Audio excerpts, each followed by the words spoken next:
히브리서 5장 1절에서 6장 3절까지입니다. 제 성경이 356쪽, 신약 성경 356쪽입니다. 히브리서 5장 1절에서 6장 3절까지입니다. 다 찾으셨죠? 네, 제가 읽어드리겠습니다. 대제사장마다 사람 가운데서 택한 자이므로 하나님께 속한 일에 사람을 위하여 예물과 속죄하는 제사를 드리게 하나니, 그가 무식하고 미혹된 자를 능히 용납할 수 있는 것은 자기도 연약에 휩싸여 있음이라. 그러므로 백성을 위하여 속죄제를 드림과 같이 또한 자신을 위하여도 드리는 것이 마땅하니라. 이 종기는 아무도 스스로 취하지 못하고 오직 아론과 같이 하나님의 부르심을 받은 자라야 할 것이니라. 또한 이와 같이 그리스도께서 대제사장 되심도 스스로 영광을 취하심이 아니요 오직 말씀하신 이가 그에게 이르시되 너는 내 아들이니 내가 오늘 너를 낳았다 하셨고, 또한 이와 같이 다른 데서 말씀하시되 내가 영원히 멜기세덱의 반차를 따르는 제사장이라 하셨으니, 이는 그는 육체에 계실 때에 자기를 죽음에서 능히 구원하실 이에게 심한 곳의 통곡과 눈물로 간구와 소원을 올렸고, 그의 경건하심으로 말미암아 들으심을 얻었느니라. 그가 아들이시면서도 받으신 고난으로 순종함을 배워서 온전하게 되셨은즉 자기에게 순종하는 모든 자에게 영원한 구원의 근원이 되시고 하나님께 멜기세덱의 반차를 따른 대제사장이라 칭하심을 받으셨느니라. 멜기세덱에 관하여는 우리가 할 말이 많으나 너희가 듣는 것이 둔함으로 설명하기 어려우니라. 때가 오래되었으므로 너희가 마땅히 선생이 되었을 터인데, 너희가 다시 하나님의 말씀의 초보에 대하여 누구에게서 가르침을 받아야 할 처지이니, 단단한 음식은 못 먹고 젖이나 먹어야 할 자가 되었도다. 이는 젖을 먹는 자마다 어린아이니 의의 말씀을 경험하지 못한 자요, 단단한 음식은 장성한 자의 것이니 그들은 지각을 사용함으로 연단을 받아 선악을 분별하는 자들이니라. 그러므로 우리가 그리스도의 도의 초보를 버리고 죽은 행실을 회개함과 하나님께 대한 신앙과 세례들과 안수와 죽은 자의 부활과 영원한 심판에 관한 교훈의 덫을 다시 닦지 말고 완전한 대로 나아갈지니라. 하나님께서 허락하시면 우리가 이것을 하리라. 아멘. 하나님의 말씀입니다. 베드로전서 2장 9절에 이렇게 하나님께서 말씀하셨습니다. 너희는 택하신 족속이요 왕같은 제사장들이요 거룩한 나라요 그의 소유된 백성이니, 이는 너희를 어두운 데에서 불러내어 그의 기이한 빛에 들어가게 하신 이의 아름다운 덕을 선포하게 하려 하심이라. 여러분은 이 말씀을 믿으시죠? 여러분은 내가 정말 예수님의 이름으로 하나님 아버지께, 그 아버지 하나님께 나는 택하신 족속이요 왕같은 제사장이요 거룩한 나라요 그리고 그의 소유된 백성이라고 여러분은 믿으시죠? 이것은 사실은 굉장히 중요합니다. 이 신앙을 고백하는 것은 우리가 이것이 믿어져야지만 이 땅에서 아무리 어려운 삶이 있다 할지라도, 또 기쁜 일이 슬픈 일이, 좋은 일이 또 나쁜 일이 있다 할지라도 그것에 관계없이 우리는 예수님의 사람이라는 것, 특별히 하나님의 선택받은 사람이라는 것, 하나님의 자녀라는 것을 우리가 잊어버리질 않기 때문에 우리는 이 땅에서 세상의 어떤 풍파나 세상의 어떤 좋은 일, 나쁜 일 이런 것에 관계없이 우리는 꿋꿋하게 흔들리지 않는 믿음으로 이 땅에서 나그네와 그림자로 그렇게 이 땅에서 예수 그리스도를 전파하는 정말 전도자로서 그렇게 살 수가 있는 겁니다. 여러분이 이 믿음, 나는 택하신 사람이요 그리고 왕같은 제사장이요 거룩한 나라요 그의 소유가 된 백성이다, 자녀다, 이 믿음만 가지고 있으면 사실은 여러분의 그 주위에서 예수님을 믿지 않는 사람들, 그 사람들이 여러분을 보고 저 사람은 뭔가 믿는 구석이 있나 보다, 저 사람은 분명히 예수님을 믿는 사람인가 보다, 저 사람은 교회 다니는 사람인가 보다, 그렇게 여러분에게 질문을 하고 나도 당신이 믿는 예수님을 믿으면 어떠느냐, 당신이 다니는 교회를 나도 따라갈 수 있느냐, 이렇게 오히려 세상 사람들이 여러분에게 물어보는, 여러분에게 그렇게 정말 함께하고 싶어하는 그런 사람이 된다는 겁니다. 이런 사람은 돈을 많이 가지고 있는 사람일 수도 있고 또 가난한 사람일 수도 있지만, 세상에서 그런 것으로 세상 사람들의 어떤 판단을 받는 것보다는 세상 사람들이 알지 못하는 하나님의 기쁨이 있는 사람들입니다. 세상이 알지 못하는 그 하늘의 기쁨, 하늘의 그 평안을 누리는 이런 사람이라, 세상 사람들이 자신의 그 힘들고 지치고 어려운, 또 자신의 그 문제를 가지고 쩔쩔매는 이런 가운데에서 여러분을 보면서, 여러분의 그 눈을, 여러분의 그 모습을 보면서 예수님의 빛을 보게 됩니다. 그래서 여러분을 통해서 세상이 구원받고 여러분을 통해서 세상 가운데에서 하나님이 계시다는 것을 증거하는 사람이 되는 겁니다. 이런 사람들은 특별히 택함을 받은 사람이라고 말합니다. 오늘 기도 제목이 선택받은 사람으로서 온전하게 살아야 한다고 주님이 저와 여러분에게 말씀하셨는데, 저와 여러분은 하나님께 특별히 이 세상 가운데 선택받은 사람들입니다. 그것도 지금 이 지구상에 75억 인구가 있는데, 그 75억 인구 중에서 예수 믿는 사람, 정말 예수를 나의 구주 나의 하나님으로 정말 이렇게 거듭남에 사는 사람이 그렇게 많지가 않습니다. 그런 사람이 이 지구상 가운데 한 20억, 25억 정도가 예수를 믿는데, 정말 죽기를 각오하고 예수를 믿는 사람은 한 2억 정도가 된다고 합니다. 그런데 그 사람 중에 여러분들이 있다는 거예요. 여러분들이 그런 믿음을 가지고 있는 사람이라는 거예요. 택하신 족속이요, 거룩한 나라요, 그리고 그의 소유가 된 제사장이 된 이 믿음을 가지고 있다면 여러분은 그런 사람이라는 겁니다. 베드로 사도가 이 정말 핍박받는 사람, 고난받는 사람들을 향해서 고난을 이상하게 여기지 마라. 너희는 택하신 족속이요 거룩한 나라다.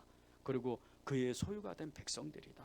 이렇게 권면하고 또 하나님의 말씀을 전했던 것은, 많은 사람들이 고난을 받고 많은 사람들이 너무나 고통 중에 있었지만 천국의 소망을 가지고, 그리고 우리가 믿는 그 예수 그리스도, 그분이 반드시 우리를 찾아오시고 우리를 지켜주시고 우리를 그의 나라로 이끄신다는 것을 그 믿는 사람들에게 희망의 말씀, 그 소망의 말씀을 전해준 겁니다. 오늘도 마찬가지입니다. 저와 여러분에게 주님께서 특별히 이제 구약 때 택한 이 사람들, 이 구약의 이 백성들 중에 특별히 택한 사람들, 그것도 레위지파에서 이 대제사장의 가문이 있었습니다. 그 대제사장의 가문들과 같이 이 구약 때의 이 사람들은 하나님 앞에 모든 백성을 대신해서 제사를 드렸습니다. 그런데 저와 여러분도 그런 직분이 있다는 거예요. 세상에 믿지 않는 사람들, 우리 가족들, 특별히 우리 가족들을 위해서 우리 기도하고 있잖아요. 구원해 달라고. 그리고 우리 믿지 않는 동료들, 직장 동료들이나 이웃 사람들을 위해서 그렇게 눈물로 기도하고 있는데, 우리도 모르는 사이에 말씀과 같이 이 세상 가운데 대제사장의 직분을 하나님의 선택받은 사람으로서 이 직무를 행하고 있다는 겁니다. 여러분에게 이 귀한 직분을 준 그 하나님의 은혜는 말할 수 없는 은혜입니다. 여러분은 이 세상 가운데서 특별히 그 선택받은, 이 레위지파 중에서도 선택받은 모세의 형 그 아론의 가정, 그의 대대 자손이 대제사장의 가문으로 선택을 받았는데, 그 특별한 은혜가 여러분에게 있다는 겁니다. 이 아론이 얼마나 대단한 사람인 줄 아십니까? 하나님이 이 아론을 선택할 때, 아론은 우상 숭배했고 송아지 우상을 깎아 만들어서 백성 앞에서 춤추게 하고 그런 사람인데도 불구하고 하나님이 불같이 다른 사람은 죽였는데, 그냥 하나님 앞에 있으면 다 죽는 거죠. 그냥 죄를 지면. 그랬는데 아론은 안 죽여요. 아론은 얼마나 사랑했는지 우리는 모세를 많이 이야기를 합니다. 그런데 모세와 같이 똑같이 아론을 사랑하셨어요. 아론을 특별히 선택하셨기 때문에 그의 허물과 죄 다 용서하시고, 아론이 말한 그 고백, 믿음의 고백, 이런 것을 하나님은 너무 기뻐하셔가지고 그 아론 자손, 그 또 두 아들, 그 두 아들이 또 하나님 앞에 다른 불을 들이다가 그 자리에서 죽었잖아요. 그런데 그 손자를 통해서, 비느하스를 통해서 또 계속 아론의 그 반차를 따라서 대제사장의 가문을 이어가게 만듭니다. 아론이 받은 이 은혜, 아론이 받은 이 하나님의 사랑, 이 선택받은 그 은혜는요, 말할 수가 없어요. 여러분도 똑같아요. 아론과 같이 하나님께서 여러분을 선택하실 때 예수 그리스도의 이름으로 대제사장의 직분을 주신 거예요. 그런데 이분이 누구십니까? 오늘 말씀과 같이 대제사장이에요. 대제사장. 그것도 멜기세덱. 이 멜기세덱을 우리가 다 풀 수는 없습니다. 너무 신비로우니까. 태초부터 만세전부터 있었던 직분이었어요. 사람이었는지 아니면 그가 하나님의 아들이었는지 알지를 못해요. 그런데 예수님을 대제사장의 직분을, 예수님의 그 직분을 말씀하실 때는 멜기세덱의 반차를 쫓아서 대제사장이 됐다는 거예요. 그분이 영원전부터 있었고 영원까지 가시는, 영원까지 사시는 그분이 여러분을 대제사장의 직분을 주셨다는 거예요. 그분과 똑같은 직분을 주신 거예요. 그러니 우리가 이 믿음 하나만 가지고도 우리는 당연히 천국에 가야 되고 이 땅에 살면서 권세를 누리면서 살아야 되는 것이 맞는 겁니다. 하나님이 저와 여러분을 대제사장으로 세우셨다. 이 믿음을 여러분이 고백하고 또 주님께 감사해야 돼요. 오늘 다시 한번 이 베드로전서 2장 9절을 다시 한번 읽어보겠습니다. 너희는 택하신 족속이요 왕 같은 제사장들이요 거룩한 나라요 그의 소유된 백성이니 이는 너희를 어두운 데서 불러내어 그의 기이한 빛에 들어가게 하신 이의 아름다운 덕을 선포하게 하려 하심이라. 제사장의 하는 일이 정해져 있죠. 하나님의 아름다운 덕, 그 기이한 빛에 들어가게 하셔서 하나님의 아름다운 덕을 선포하게 하신다는 거예요. 말 그대로 세상과 이 하나님과 그 가운데에 서셔서 대제사장의 직분을 이 직무를 행하시는 분이 예수님이신데 그분이 우리를, 저와 여러분을 대리자로 세우셨다는 거예요. 이게 얼마나 큰 은혜예요. 전도자, 기도자, 예배자 이런 건 당연한 거예요. 그런데 정말 그 기이한 신비한 하나님의 나라를 우리가 전할 수 있는, 이거는 전도하고 좀 달라요. 그런 빛을 우리를 통해서 여러분의 그 마음을 통해서 세상 사람들에게 비춰준다는 거예요. 이게 얼마나 큰 은혜. 대제사장이 어디에 들어가죠? 1년에 한 번씩 하나님의 지성소, 그 법궤, 그곳에는 하나님의 임재가 있고 스랍들이, 천사들이죠, 스랍들이 얼굴을, 하나님의 아무리 조각상이지만요 하나님을 마주보지 못해가지고 자신의 얼굴을 날개로 가려요. 그래가지고 얼굴과 얼굴을 마주대하고, 그리고 그 그룹들이 하나님의 법궤를 그 감싸고 있는 형상이에요. 그 안에 하나님의 이 아론의 쌍난 지팡이, 그 지팡이가 있고 만나가 있고, 그리고 하나님의 그 십계명, 모세에게 준 율법의 말씀이 있어요. 그런 거룩한, 솔로몬에게 말씀하셨죠. 이 성전 안에 항상 내 눈이 거기에 있고 내가 거기에 임재해 있겠다. 그런 곳에 들어가는 사람이 대제사장이에요. 여러분이 어떤 사람들이에요? 여러분이 하나님 앞에 그렇게 담대히 들어갈 수 있는 우리의 이 대장 되신 예수 그리스도, 그분의 십자가, 그분이 우리를 통해서, 우리를 대신해서 지셔서 당신의 그 옷을, 당신의 몸을 다 찢으시고 휘장을 찢으셔서 그 하나님의 임재 가운데, 하나님의 보좌 앞에 담대히 들어갈 수 있는 대제사장의 직분을 우리에게 주셨다는 거예요. 그러면 그 안에 들어가서 무엇을 못합니까? 들어갈 수 있는 자격이 있는데, 여러분의 원통한 일, 여러분의 그 마음의 소원, 여러분의 그 애통한 일들 하나님께 기도하면 다 들어주시잖아요. 이게 대제사장이에요. 그냥 제사만 드리는 게 아니에요. 그냥 예배만 드리는 게 아니에요. 하나님 앞에 하나님의 자녀로서, 하나님의 그 부르신 선택받은 자로서, 대제사장으로서 우리는 그분 앞에 가서, 그 보좌 앞에 가서, 하나님, 저는 하나님을 사랑합니다. 제가 마음이 원통합니다. 제가 하나님 앞에 기도하는 그 많은 제목들이 있습니다. 돈 문제도 있고, 가정 문제도 있고, 자녀 문제도 있고, 부모 문제도 있고, 우리의 삶에 여러 가지 문제들이 있습니다. 이걸 해결해 주셔야죠. 이러려고 거기에 들어가는 거예요. 우리가 예배, 기도, 찬송 이런 건 기본이에요. 하나님을 믿는 사람은 당연히 거기 가서 하나님을 경배하고 찬양하고 그분을 높여드려야죠. 거룩하신 분인데. 그런데 그러고 나서 무엇을 합니까? 너희가 아랠 것을 아뢰라고 하나님은 우리를 불러주신 거예요. 하나님은 무서운 분 아니에요. 하나님은 거룩하시지만, 하나님은 어미하시지만, 하나님은 경건하시지만, 그분은 천지 창조하시고 전지전능하신 분이시지만 우리를, 당신의 아들 예수 그리스도를 주시기까지 우리를 사랑하신 분이에요. 그분 앞에 담대히 나아가야죠. 우리의 직분이 그 대제사장 직분이에요. 이 담대한 믿음, 그 담대한 믿음을 갖는 사람이 있었어요. 어느 한 집사님이 4살 때부터 교회를 다녔는데요, 그 자신의 어머니가 갑자기 이 집사님을 낳고 병이 왔어요. 병이 와가지고 많이 아팠어요. 그래서 병원도 다니고 굿도 해보고 뭐 여러 가지 방법으로 하여튼 좋다는 약을 다 구하고 했는데 엄마의 그 병이 낫지를 않는 거예요.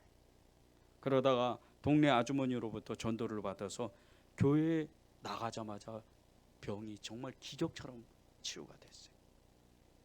그 일로 인해서 이제 이 집사님이 4살 때부터 엄마를 따라다니면서 엄마 손잡혀서 교회를 나가기 시작을 했는데, 이게 이제 너무 어렸을 때부터 교회에서 자라니까 믿음이 잘 자라지를 않는 거예요.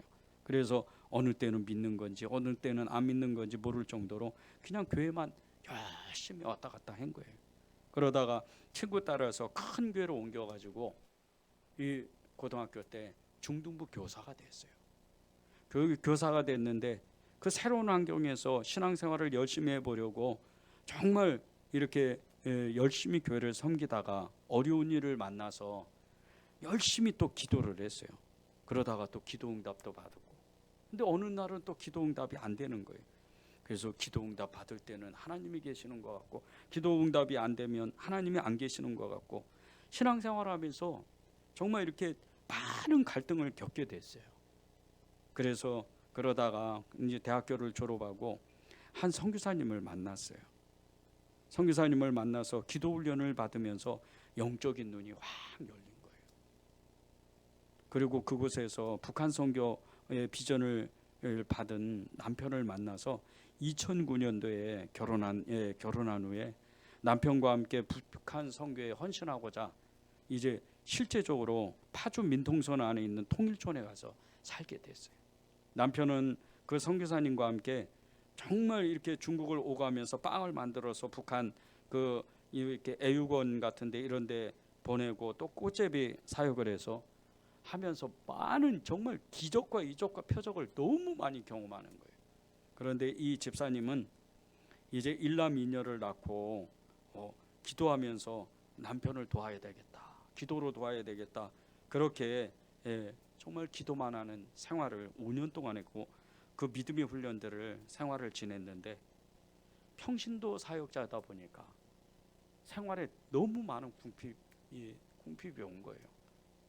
어떤 날은 먹을 것도 없고, 어떤 날은 너무나 정말 힘든 시간들을 보내다가 기도하면 하나님이 작은 신음에도 응답하시는 것처럼 어느 날 갑자기 냉장고가 채워지는, 누가 찾아와서 먹을 거를 갖다 주고, 그런 기적을 본인도 체험하게 돼요.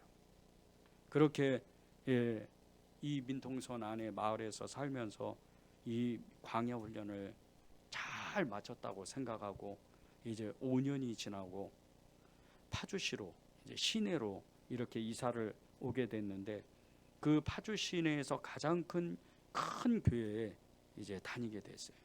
그리고 이 집사님이 이사한 지 얼마 안 돼서 불과 몇 주도 되지 않아서 그 집에서 쫓겨나는 상황이 돼버리고 만 거예요. 교회도 큰 데로 옮겼고 이제 믿음의 훈련도 받았고 정말 하나님은 살아계시는구나, 신앙생활이 정말 온전히 해야 되겠구나, 그런 아주 정말 믿음에 출중하게 그렇게 하나님 앞에 고백을 했던 이 집사님이 이사한 지 몇 주가 되지도 않아서 그 집에서 쫓겨나는 그런 상황까지 돼버린 거예요. 사기를 맞은 거죠. 하늘이 무너지는 것 같은 정말 염려와 근심을 붙잡고 어찌할 바를 알지를 못했어요, 이 집사님이. 그러다가 갑자기 그 통일촌 안에서 기도했던 생각이 나는 거예요.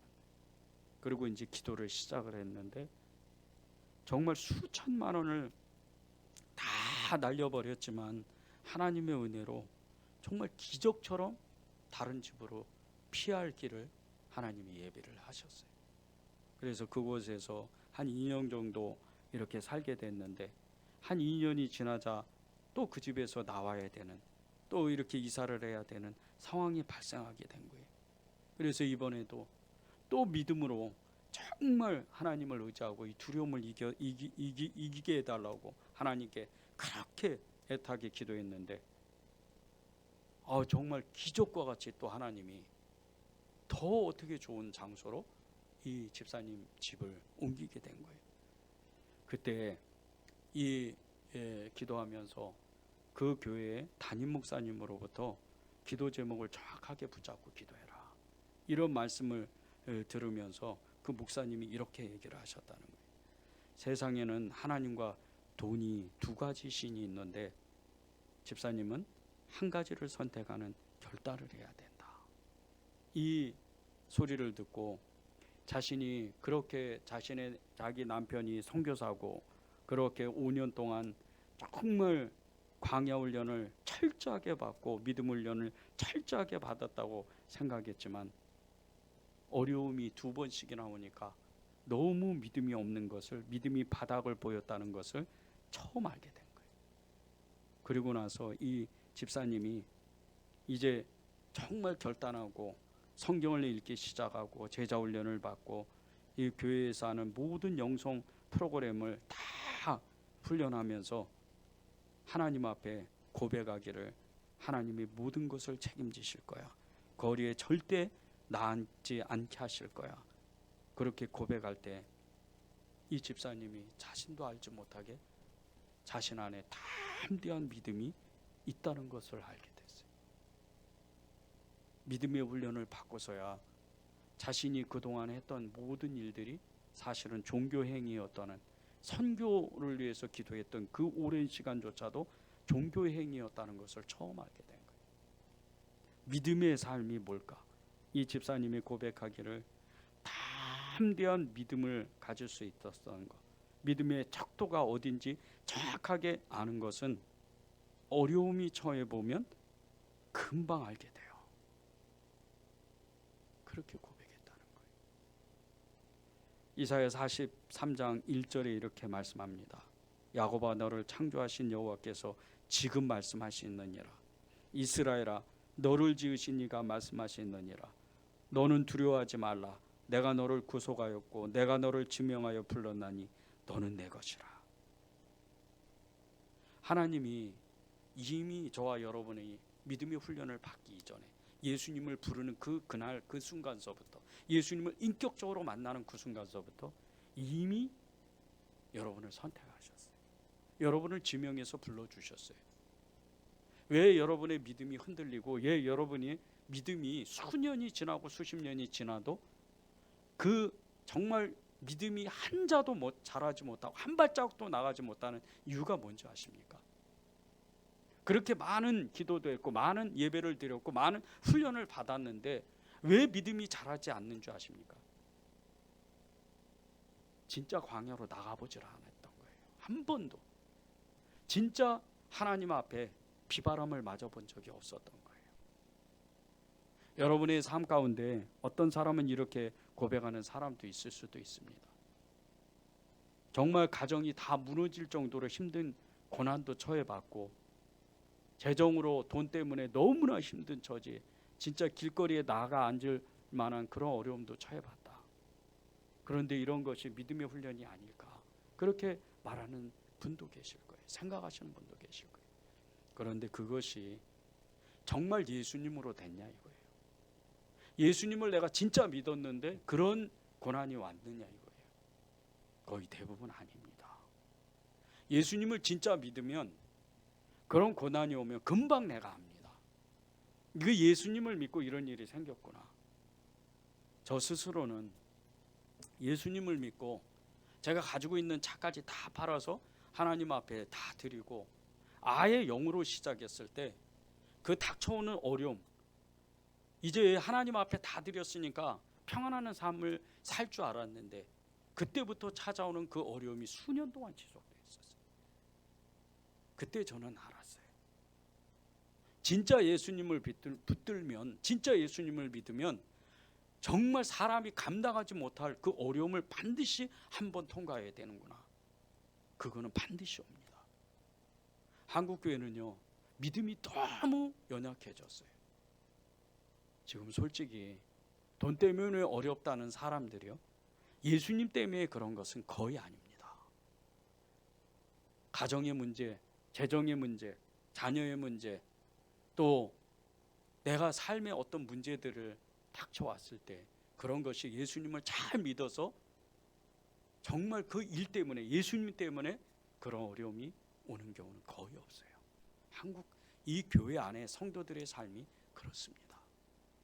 불과 한 30년 전, 그때는 예수님을 믿으면 이 정말 집에서 신던 슬리퍼짝을 신고, 슬리퍼를 신고 교회를 나가야 되는, 그리고 두정거장이나 진짜 도망가듯이 그렇게 주일 아침에 예배당을 나가야 되는 그런 집사님들도, 여집사님들도 많았어요. 남편 피해서, 시어머니 피해서. 예수님 믿으니까 고난 받는 거죠. 근데 요즘 그렇지가 않습니다. 요즘 예수님 믿으면 시어머니나 어떤 가정에서 누가 교회 나가지 마라, 거의 이러질 않습니다. 그냥 어디 놀러 갈래? 이러면 그냥 다음 주에 교회 가면 되지, 이런 식으로 가버리는 거예요. 요즘은 어려움이 없어요. 요즘 정말 예수님을 믿고 어려움을 겪는다, 예수님을 믿고 핍박을 받는다, 고난을 받는다, 이런 사람 만나기가 너무나 어려운 시대예요. 여러분에게 찾아온 이 고난, 여러분이 겪는 이 삶의 어려움들 가만히 생각을 해보십시오. 하나님이 정말 나를 택하셔서 내가 예수님을 결정하고 예수님으로 살기를 결단해서 얻는 고난인지, 그거를 생각해 보면 금방 합니다. 그래서 주님은 저와 여러분에게 오늘 말씀하시기를 광야로 스스로 들어가는 훈련을 하라는 거예요. 하나님의 말씀을 스스로 읽고 하나님의 그 예수님처럼 그렇게 예수님을 따라서 제자들처럼 그렇게 살기를 결단한 그 결단을, 그 훈련을 여러분 스스로 하라는 거예요. 지금은요, 이 한국교회 안에 많은 믿음의 사람들이 부족한 것은, 한국교회가 세상의 욕을 먹는 것은 믿음의 사람이 적기 때문이에요. 코로나 2년만 해도요, 지난 2년 동안 많은 사람들이 정말 예배를 드리고 싶어서 어찌할 바를 알지 못하고 쩔쩔매는 그런 사람들이 많았어요. 그분들이요, 정말 삶에서 너무 힘든 일도 없고 그냥 편안한 삶인데, 그냥 어려움이 없는데도 너무나 안타까워서 예배 드리고 싶으니까. 근데 예배당 문은 다 닫아져 있는 거예요. 저희 교회만 해도 외부의 교인들이요, 다른 교회 교인들이 그렇게 전화를 많이 해요. 찾아오기도 많이 찾아가요. 목사님 기도 좀 하면 안 됩니까? 기도하세요. 문 열어놓을게요. 근데 방역 철저히 지켜야 돼요. 그건 다 하죠. 아무 때나 와서 기도해도 되죠. 기도하세요. 1년 6개월 동안 저희 교회 와서 기도하다가 이제 다른 곳으로 강원도로 이사 가신 권사님도 계세요. 그 권사님이 가시면서 기도처가 없어서 그렇게 힘들었는데 목사님 교회 열어주셔서 그렇게 기도하다가 정말 기도 마음껏 하다 갔다고. 이런 사람들이 진짜 예수를 믿는 사람들이에요. 이런 사람들이 예수님 때문에 고난받는 사람들인 거예요.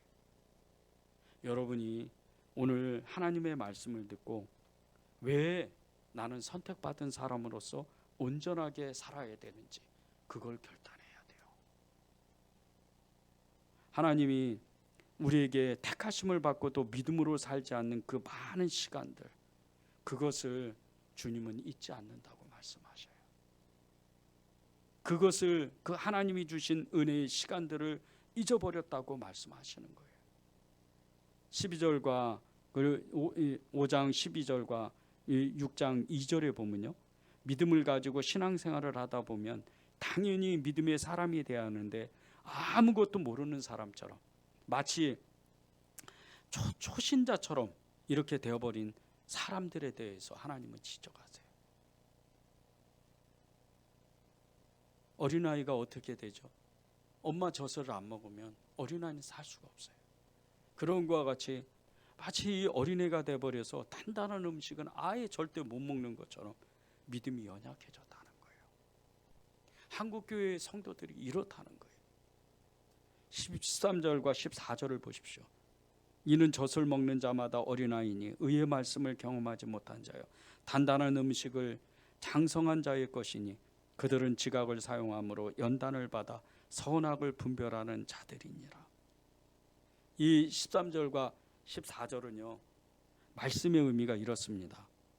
박해와 모진 고난 속에서도 믿음을 지키면서 어렵게 생활하는 이 히브리 성도들이 있었어요.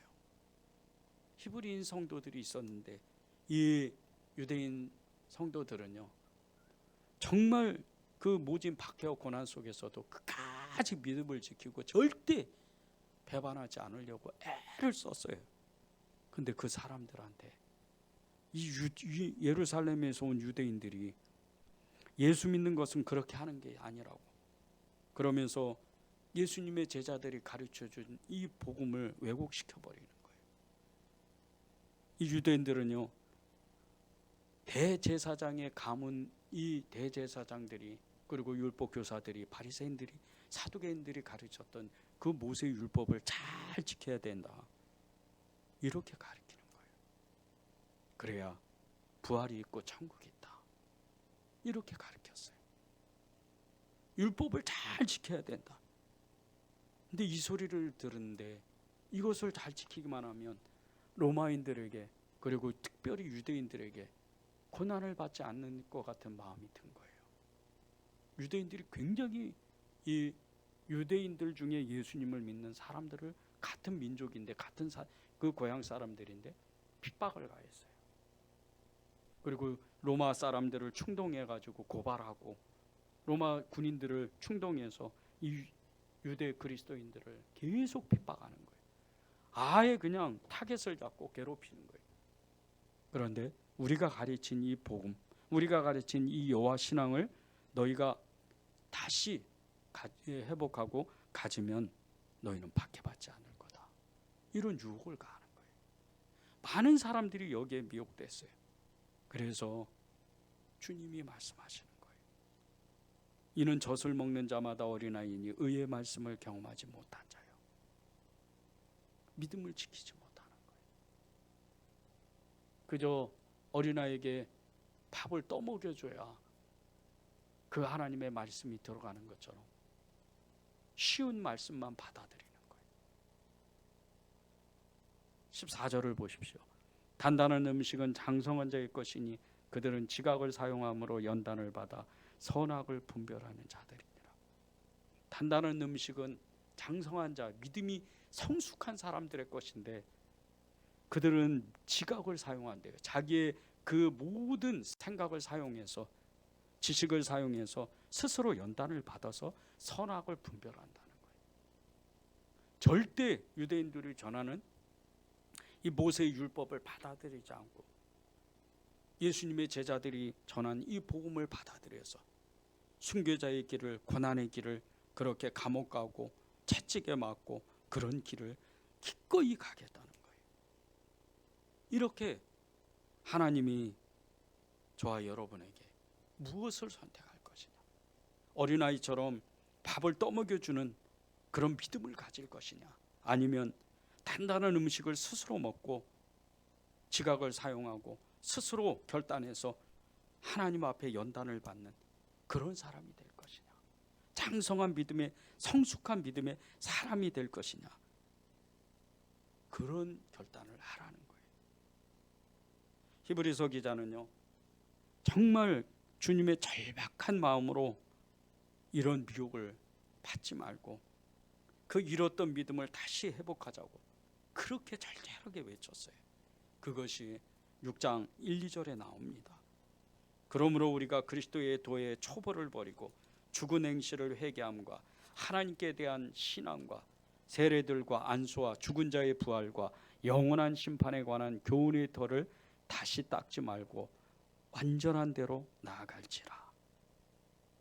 이 1, 2절은요, 이 6장 1, 2절은 유대인들의 그 유혹과 그 협박, 그 모진 그 박해를 그 받으면서 신앙이 아예 그냥 뿌리째 그냥 흔들리고 그냥 어찌할 바를 알지 못하는 이 히브리 이 성도들, 이 유대인 그리스도인들이 정말 어찌할 바를 알지 못하고 이리 갈까 저리 갈까 쩔쩔매는 모습이. 그러다가 어떤 사람들은 그 잘못된 신앙관을 가지고 그냥 거기에 유혹에 그냥 빠져버리고 마는 거예요. 근데 이 히브리서 기자는 빨리 그 잘못된 신앙을 고치라고 절박하게 말하고 있는 거예요. 그것을 순서대로 이렇게 나누면요, 첫 번째는 그리스도의 도와 도의 초보와 죽은의 행실을 회개하라는 거예요. 이 1절에 나오는 그리스도의 초보와 그 도의 초보와 죽은의 행실은 유대인들이 이 여호와의 신앙을 주장하면서 모세율법을 잘 지켜 예수 믿는 것이라고 거짓말을 했어요. 근데 이 거짓말에 그냥 혹해가지고 그리스도의 도의 초보를, 이 초보의 신앙을 벗어나지를 못하는 거예요. 율법을 가장해서 그리스도인들이 전통을 지켜야 된다고 허구적인 그 가르침에 많은 사람들이 아예 그냥 유아적인 이 정말 어린애 같은 믿음을 가지고 이것을 지켜야 예수님을 믿는다고 진짜로 믿었어요. 또 죽은 행실을 회개하라는 것은 어떤 말씀이냐면요, 과거의 그 행동 그대로 가지고 있는 것, 이 죄에 대해서 단호하지 못한 이 모습, 이거를 지적한 거예요. 죽은 행실을 회개하라.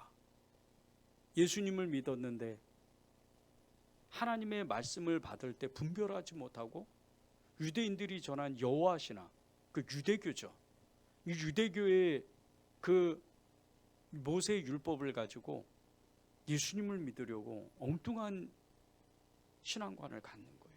그런데 이 뿌리가 과거의 자신을 버리지를 못해요. 죽은 행실의 그 모습들, 이기적인 모습들, 질투, 시기, 혈기, 음란, 그리고 자기 생각, 자아, 이런 것들을 버리지를 못하는 거예요. 죄는 말할 것도 없죠. 믿음 생활하면서 가장 큰 걸림돌이 죄 문제입니다. 이 죄 문제를 해결하지 않고는 하나님 앞에 나올 수가 없어요.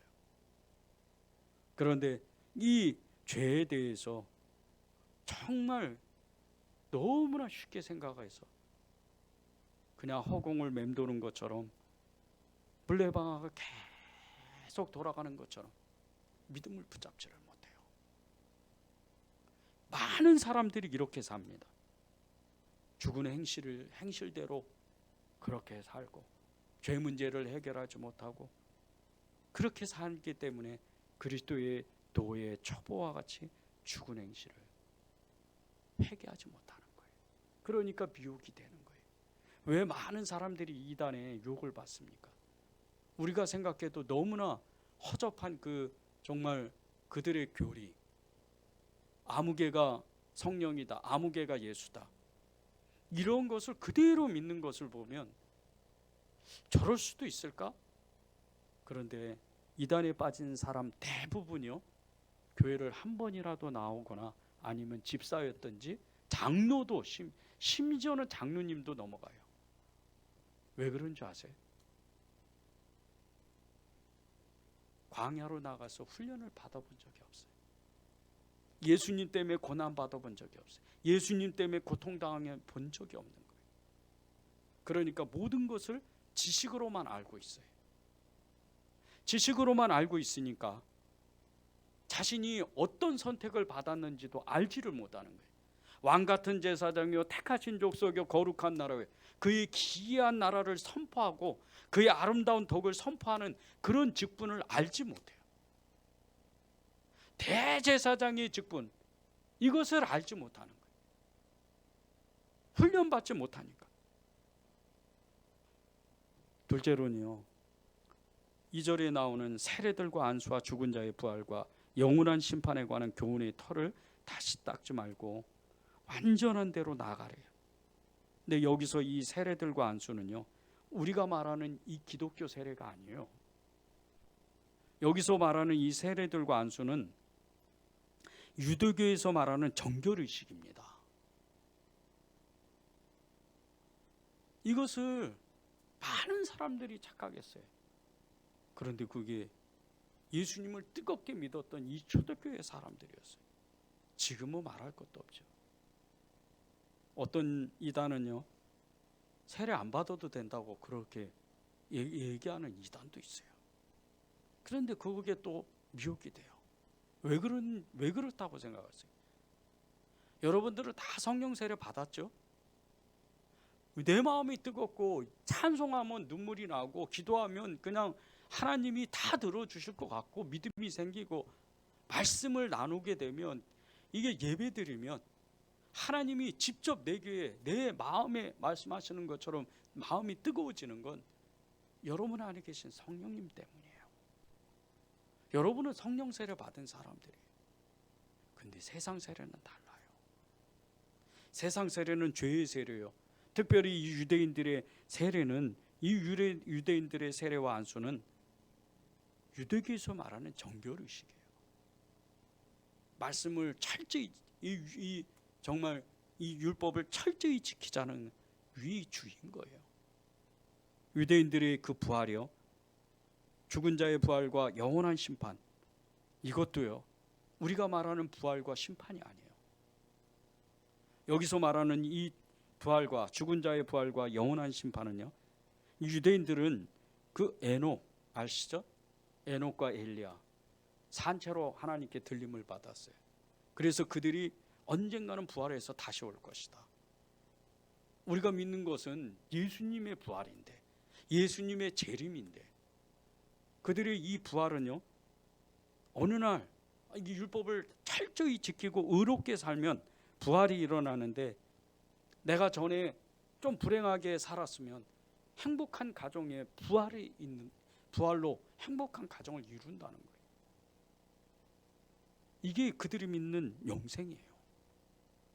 우리하고는 완전히 달라요. 그런데 이 세례들과 안수와 죽은 자의 부활과 영원한 심판에 대한 이 교훈의 털을 다시 닦지 말라 그래요.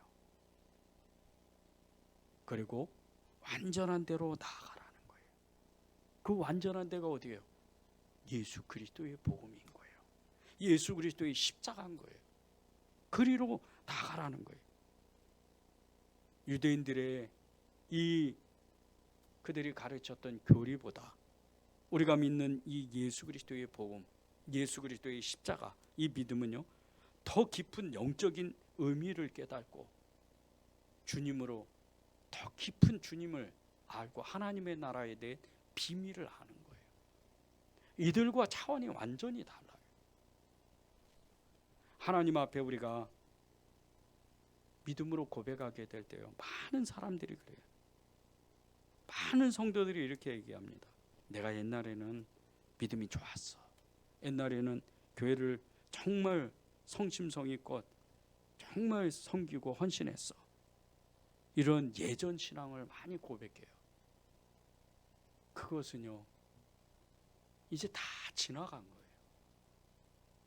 지금 주님은 저와 여러분에게 그런 모든 믿음을, 그 헌신을, 시간을 보냈다면 지금 너는 지금도 그 믿음이 변하지 않느냐, 그걸 물어보시는 거예요. 유대인들이 왜 초대교회 이 고난받는 성도들을 미혹하고 유혹하고 그들을 박해하고 그들을 정말 빼앗아 가려고, 그 영혼들을 빼앗으려 가려고 그렇게 애를 쓴 줄 아십니까? 그것은 이들이 예수님을 믿기 시작하고 예수님으로 살기 시작하고 예수님으로 정말 변화가 되면 그 한 사람이 때문에 수많은 사람들이 예수님을 믿기 때문이에요. 그리고 유대 사회가 아예 없어지기 때문에 그것이 두려운 거예요. 그들의 대제사장직분, 그들의 이 바리새인직분, 그리고 율법교사, 이 종교 지도자로서의 모든 직분들이 사라지기 때문에, 그들이 가진 그들이 가지고 명예, 성공, 이렇게 다 사라지기 때문에, 그러니까 박해하는 거예요. 하나님이 저와 여러분에게 오늘 말씀하시는 건 선택받은 사람으로서 정말 온전하게 믿음으로 스스로 나아가서 광야에 나가서 살기를 결단하라는 거예요. 히브리서 5장 13절을 보십시오. 이는 젖을 먹는 자마다 어린아이니 의의 말씀을 경험하지 못한 자요. 이 말씀을 들으면요, 우리가 정말 주님 앞에 창피해야 돼요. 내가 그렇게 살았습니다. 그렇게 주님 앞에 믿음으로 반응하지 못했습니다. 그렇게 고백해야 돼요. 그것이 주님을 우리 심령 가운데 더욱 깊이 모시고 그분을 따라가는, 그분을 따라 사는 그런 믿음의 사람이 되는 거예요.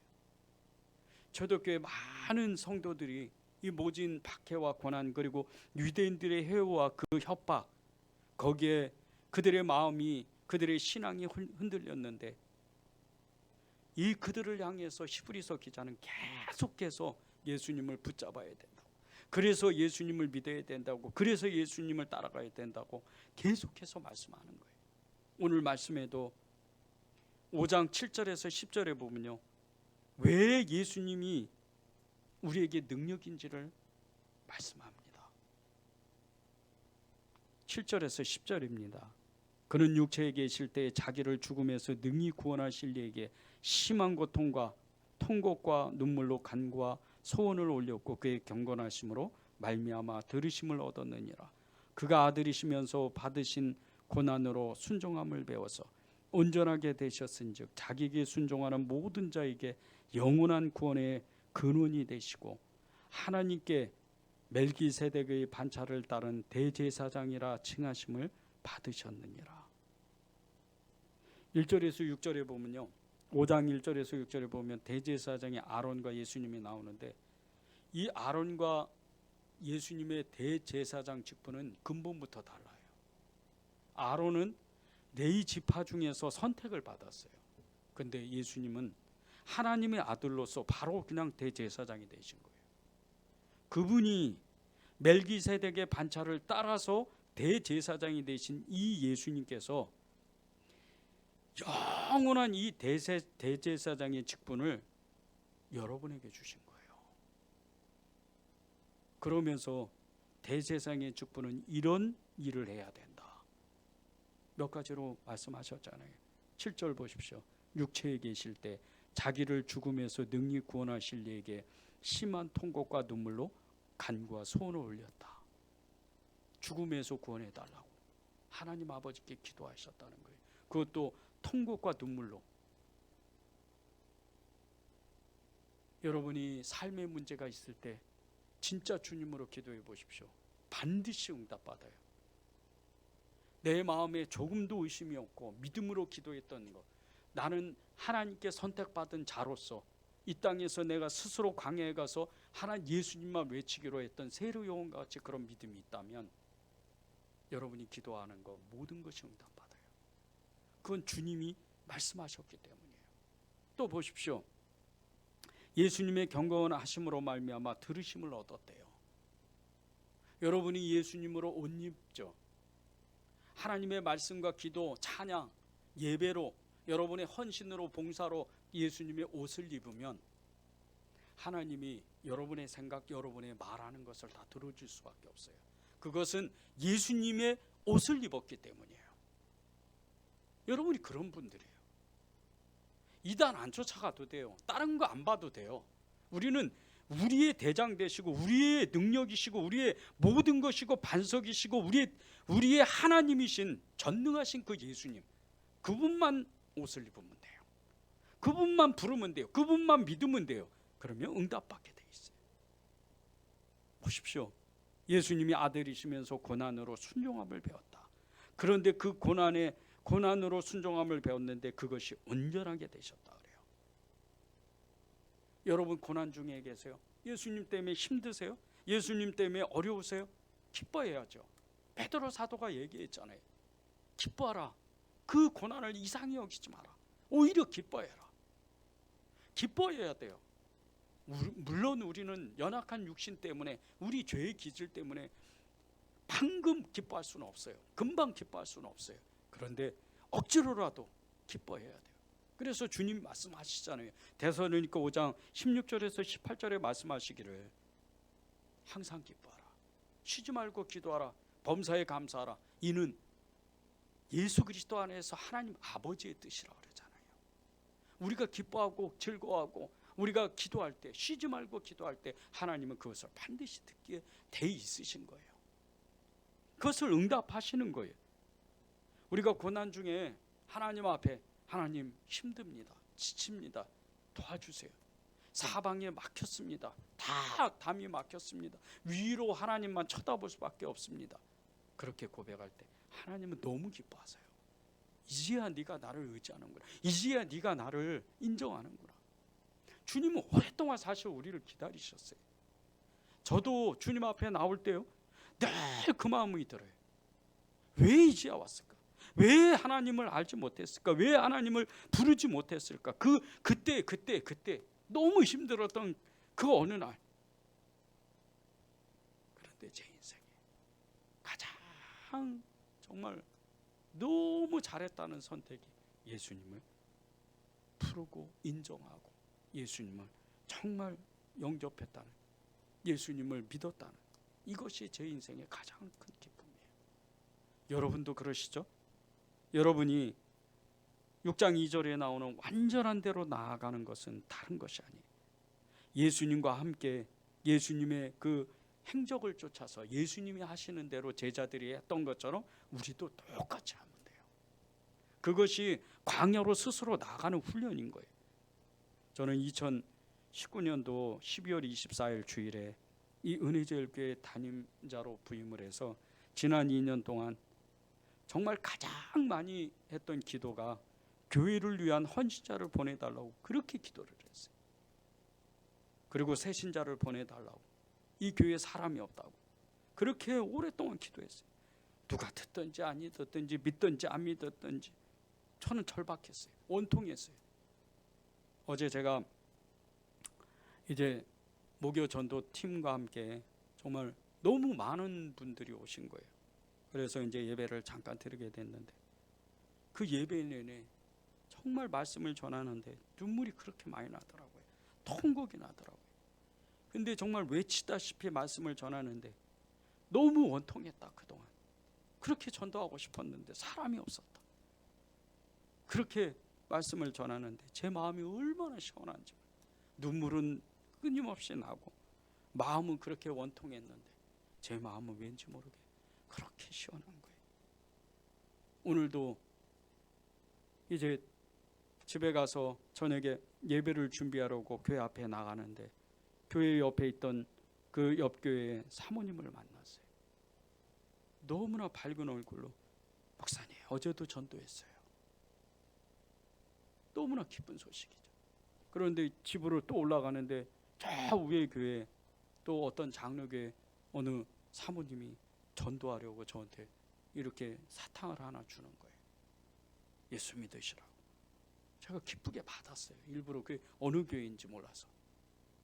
근데 너무 기쁘더라고요. 전도를 시작하니까 이제 그 눈이 열리니까 이 주변 교회에 전도가 시작되는 거예요. 하나님은요, 심한 통곡과 눈물로 간구하는 그 기도, 주님을 따라서 정말 온전하게 경건하게 살려고 애쓰는 사람, 주님을 따라서 정말 고난을 즐기는 그런 사람, 고난을 기뻐하는 사람, 이런 사람은요, 때가 되면 하나님이 그를 쓰시지 않을 수가 없어요. 하나님이 그를 기뻐하지 않을 수가 없는 거예요. 그게 여러분입니다. 오늘 하나님이 말씀하실 때요, 베드로전서 2장 9절, 너희는 택하신 족속의 왕같은 제사장들이요 거룩한 나라의 그의 소유가 된 백성이라고 말씀을 시작했습니다. 여러분은 하나님이 특별히 택하신 사람들이에요. 그런데 이 택함을 받았다는 믿음을 가지려면 여러분이 스스로 광야로 나가야 돼요. 그리고 주님을 고백해야 돼요.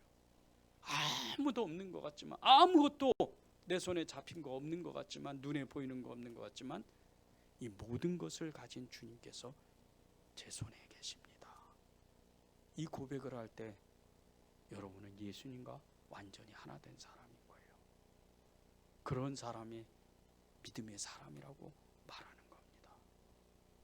이 한 주간 동안 여러분이 예수님과 그런 훈련을 받는 그런 사람이 되기를 정말 간절히 기도하겠습니다.